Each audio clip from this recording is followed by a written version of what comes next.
My name is Amy McInnes. This is The Art of Plenty. I am a registered clinical counselor. I am an entrepreneur. I am a mother of 5 incredible kids. I've been married for over 20 years. And I am a person who knows some serious behavior hacks. And that is what we are getting into today. And I am super excited because we are doing something different. This episode is actually broken into 3 different parts. And you are not going to want to miss even one of them. And here's why. Because my gut is that you have felt the same way that I have felt, that you have asked yourself this question. How come I'm not doing the things that I want to do? How come I can't stop this thing that I've been wanting to stop or start this thing that I've been wanting to start? And that question is one of those things that has eaten at me over the years. When I'm doing things that I don't want to do and I'm annoyed at myself for doing things that I don't want to do, or there's things that I want to start and I can't get going. So that's what this 3-part series is about. Now, here's the deal. We have broken it into 3 parts for you. And the reason why is because it requires some significant think time. And I want you to be able to digest this content in such a way that you can glean from it the things that you need so that you can push through that block that's preventing you from doing the things that you really want to do, or that's creating situations where you can't stop things that you don't want to be doing anymore. So this is a 3-part behavior hack. And guess what? We have created for you a mini booklet that goes along with these 3 upcoming episodes.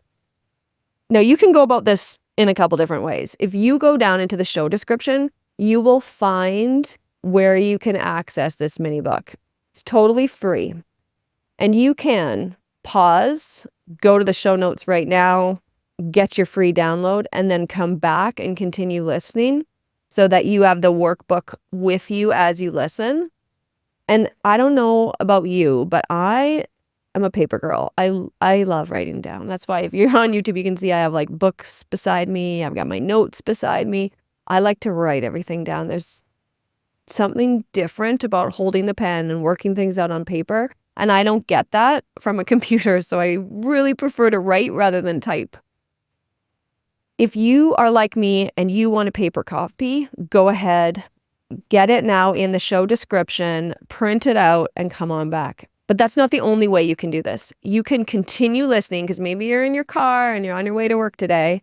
You can listen to this episode. And the way that we've created the mini book is you can, when you get home from work later in the day, you can get your downloaded copy, you can print it out, and you can go back. And the way that the workbook is written is it'll bring up points and cues that are coming out of this episode that then you can then use to do your work on paper. As I said, this is a 3-part series. So make sure that you are hitting subscribe so that you do not miss out when the next part comes out and the following part, because these are going to be released in succession, 1 a week for the 3 weeks. So hit subscribe so that you don't miss it, because this is broken down so that you can get the most out of it. So the first part that we are working on today in the behavior hack is identifying the behavior that you are either trying to start or the behavior that you are trying to stop. That's part 1. Part 2 is that we're going to dive into the different parts, the different motivations that are contributing to the reasons why you're struggling to start to do something that you say you want to do, or things that are preventing you from stopping the thing that it is you want to do. And then the third part, the final week, which you do not want to miss, is how you can actually apply the learning from the podcasts in order that you can create the change in your life.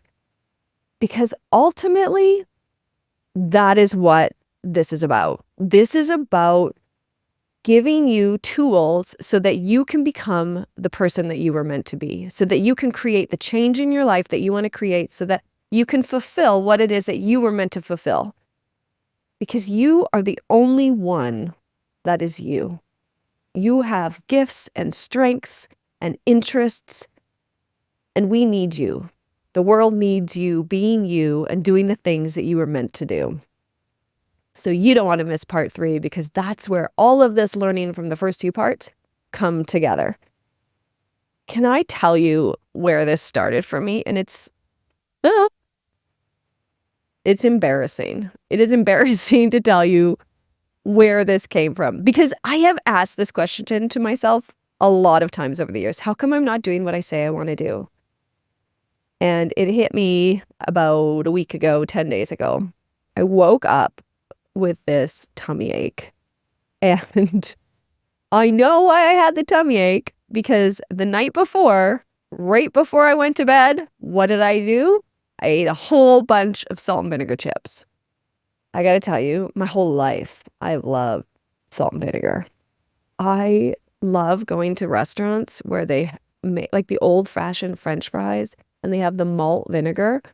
My family thinks the malt is disgusting, but oh my gosh, I love malt vinegar. So for me, there is some nostalgia connected to eating those chips. It reminds me of summer on the beach.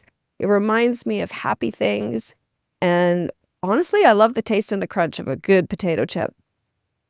Now, I'm in my 40s, and there is nothing wrong with eating chips. But I'm telling you, now that I'm in my 40s, if I eat chips and I go to bed, 2 things happen.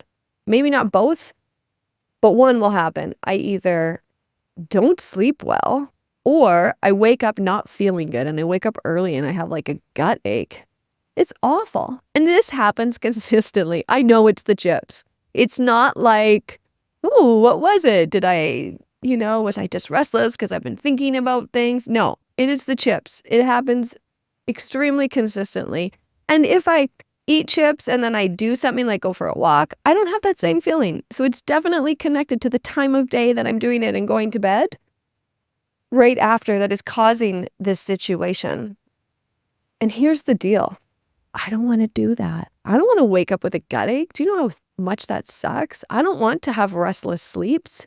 I am a busy woman. I need to have good sleeps. I need to wake up energized and feeling good. And I'm in my 40s. I want to take care of myself, and I want to be eating things that are good for me. Now, is there anything wrong with eating potato chips? Well, they're probably not the best option for you, and there's probably better options. Like you could probably eat organic chips. And I'm just bringing that forward because I don't want people to think that no one should eat chips. I'm not saying that. It's not really about that. It's about the impact that has on my body and how I don't want to do that. I don't want to feel that way.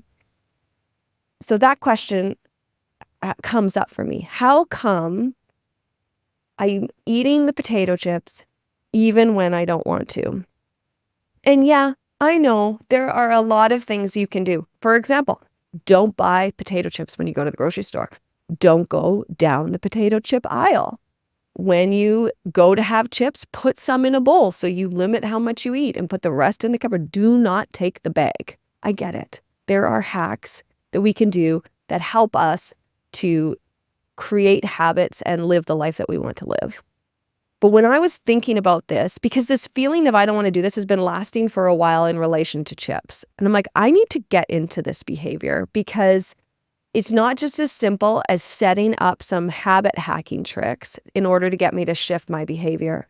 And the reason for that is there's something else at work here that's keeping me doing this, because I'm a person that has a pretty good understanding of habits, and I'm a person who has a considerable amount of self-control. So what's the deal with this behavior? What can I do to shift it? So this first step of identification is really figuring out, is this something that you're wanting to stop doing, like eating chips, or is this something that you want to start doing, like face yoga? So yeah, that's on my list. That's on my list of something I want to do, but I haven't been doing it. How come I'm not doing face yoga? I know it's probably sounds ridiculous to say that. Face yoga, like, come on, Amy, that's not even a big deal. Like, why is this something that's important to you? Don't worry, I'm going to tell you. So we broke down behaviors into these two categories: something you want to start, something that you want to stop. And can I just put it out there? We are not talking about significant addiction.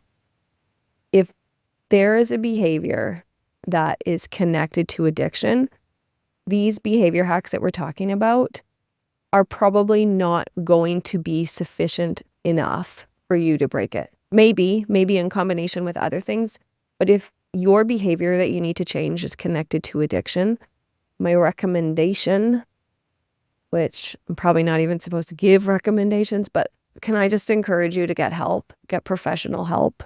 Because addictions, that's a whole different ball game. But freedom's possible. Okay, so in the workbook, it's split up in such a way that you can put in whether or not the behavior that you're trying to hack, the behavior that you're trying to modify, whether it's something that you're trying to start, like face yoga, a face yoga routine, or something that you want to stop, like eating chips at night, or even just stop eating chips in general. Just take a break, Amy. Good. The workbook can apply to either one of those. The first question that we're going to dive into with this is why. Now, we've done this exercise in a different podcast episode, and if you're watching on YouTube, you can see what episode that was. It was connected to goal setting. That's going to come up, though, in the show notes to reference the other episode is when I first talked about this. But basically, what we want to do is look at the behavior and see if we can boil down the why. Why do I even want to do this? Why do I even want to start a face yoga regime? Why do I even want to stop eating chips? Because obviously having a tummy ache isn't a big enough reason for me to stop. So is there something else underneath that why that we can boil down to figure out what is the reason why I'm doing this? Because there is a reason. You are doing this behavior or not doing this behavior for a reason. There's something there. Now, I'm going to share a little bit of how I went through the why, because the way that you do this is you come up with a statement. So for example, why do I want to stop eating chips? My first thing is that I don't want a stomach ache. I don't want to feel sick, and I don't want to really eat in unhealthy ways. So then the next why is asking that question. Well, why don't you want a stomach ache? Why do you want to eat healthy? Why do you not want to feel sick? And my answer to that question is that I want to be a good steward of my body, that I want to take care of it. Well, the next question then you ask yourself is, well, why do you want to be a good steward? And the reason that I want to be a good steward is that I feel like my physical body is a gift, and it's something that has been given to me, and I need to take care of it because that's what I feel called to do. So the idea is to keep boiling down, keep asking yourself when you come up with the answer, okay, but why? Okay, now why? Why do you want that? And you keep going down further and further. So for example, why do I want to start face yoga? Well, because I want my skin to look nice and I want my face to feel toned. And why do I want that? Because I'm a little bit vain. I'm a little bit vain. And now that I'm on camera, I kind of want to look nice. And I want to feel confident, and I feel more confident. And why do I want to feel confident? And why do I want to look nice? I feel like that is a part of who I'm supposed to be, which probably sounds a bit ridiculous. But I think that because I'm on camera, because I'm teaching, because I'm coaching, I think that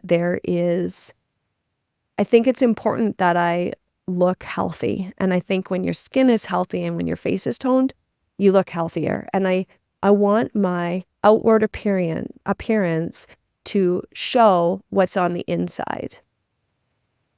I think it increases credibility. Well, why is that important to you? Well, it's important to me because I have things that I want to share with the world, because I feel like it's important to encourage people, and that's kind of my thing. I've always felt that way, that I want to see people living the best life that they can live and really being who they're meant to be.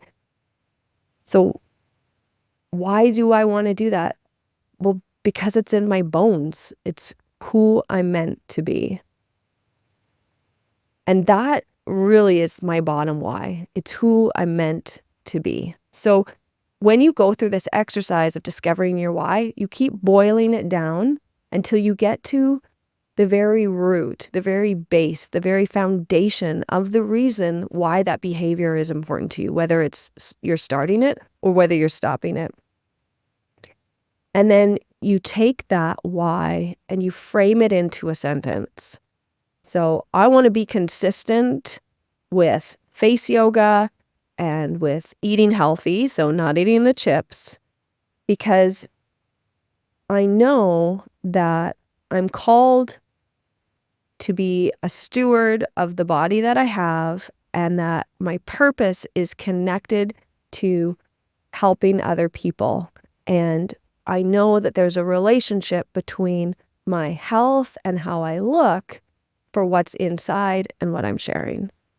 So you take all of these whys and you boil it down and you make a connection between the behavior and that bottom purpose, that bottom foundation. Because when you go through the process of laying that out, it helps to flesh out why you even want to do that. Because it's easy to say, oh, I just don't want to eat chips because I want to feel good. Well, yeah, but that isn't enough of a motivation for me to change. So when I boil it down and I come up with a statement, it helps to link it to something of significance. Because a tummy ache that goes away in half an hour or an hour isn't the same amount of significance as this is my life's purpose. So connecting it to my core values matters. If you're not sure what I'm talking about when I say core values, you should check out our course at Stillwater Online about being your authentic self. It's all about what are those core values. And what you'll find when you can discover them is those are often the core values that show up in your why. So for example, one of my core values is around things of beauty, which is where my vanity comes from. I have a value around beautiful things, and I also have a value around purpose and stewardship. When I did my values, I think there's 5 or 6. And what's interesting about that is there's this connection between the behaviors that I want to do and my core values that I wouldn't necessarily know if I hadn't done articulation of my values and if I hadn't boiled down the behaviors to their core why. It's a great course because there's some great exercises. So check it out. We will have the link for that in the show notes as well. Okay, let's get back. So first step in identifying the behavior that you either want to start or the behavior that you want to stop is to boil it down to your why and come up with a statement that connects the behavior to that core foundational why. Now, the next question in identification is this: how does this behavior serve me? So the behavior of either not doing face yoga or the behavior of eating the chips. What does that actually do for me? Because it does something. So even though there's negative consequences for eating the chips, there's something positive that's happening. Because if it was all negative, there's no way I would do it. There's a reason that is positive that is getting me to eat the chips in that moment, or that is preventing me from doing face yoga, even though I say that I want to do that.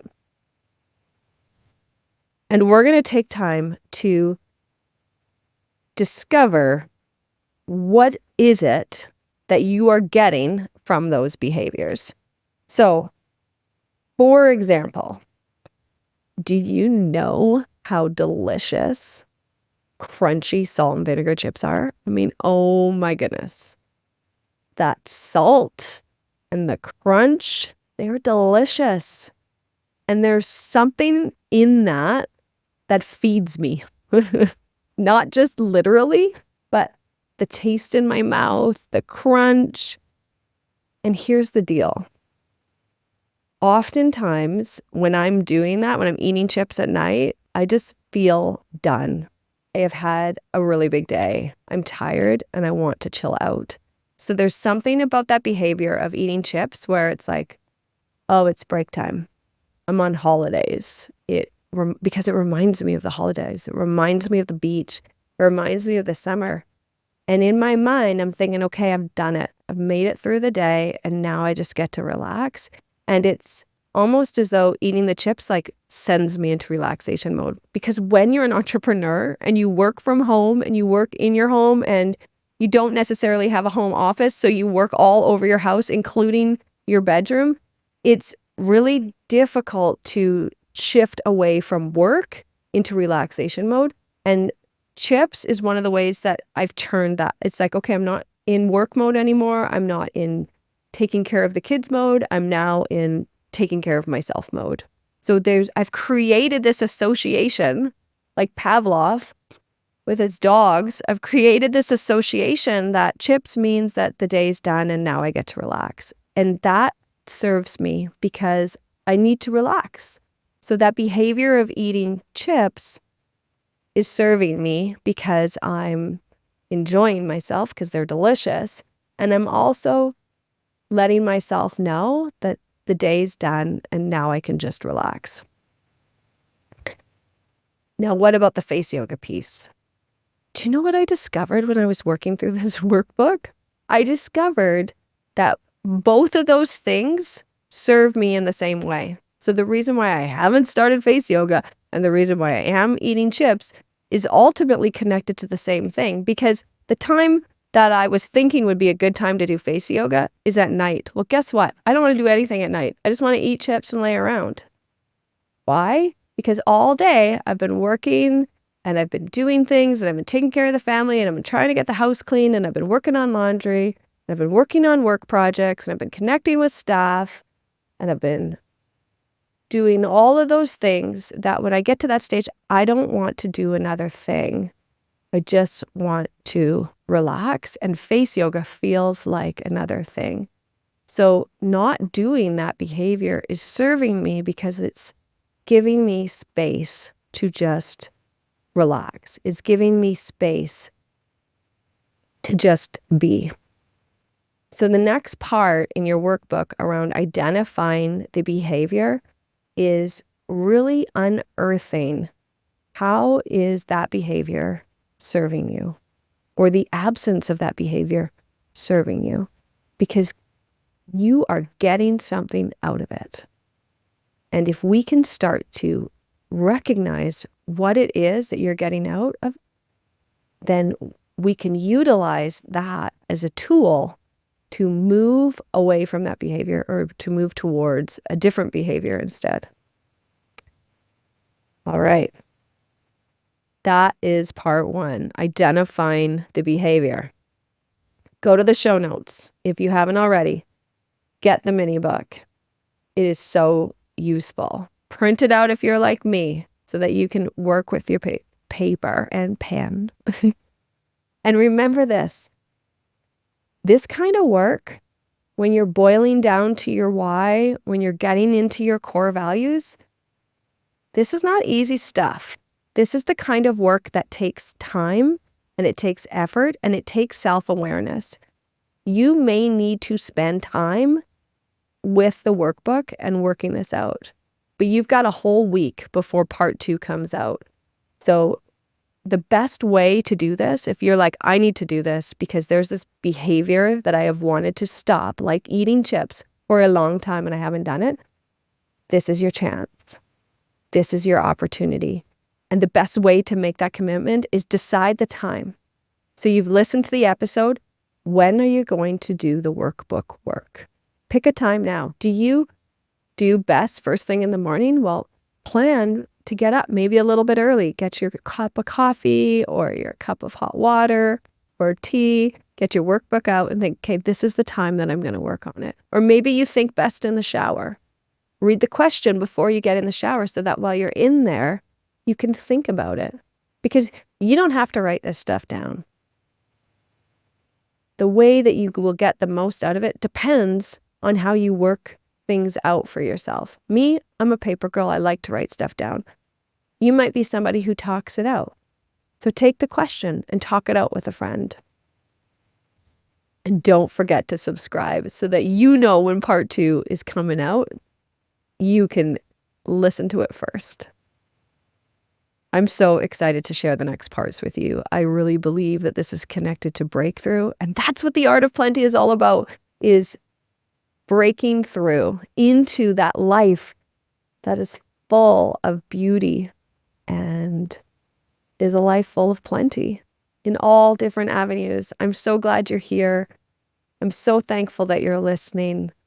I hope that this is speaking to you, and I can't wait to see you next week when we dive into part 2, where we discuss the motivations behind these different behaviors. See ya then.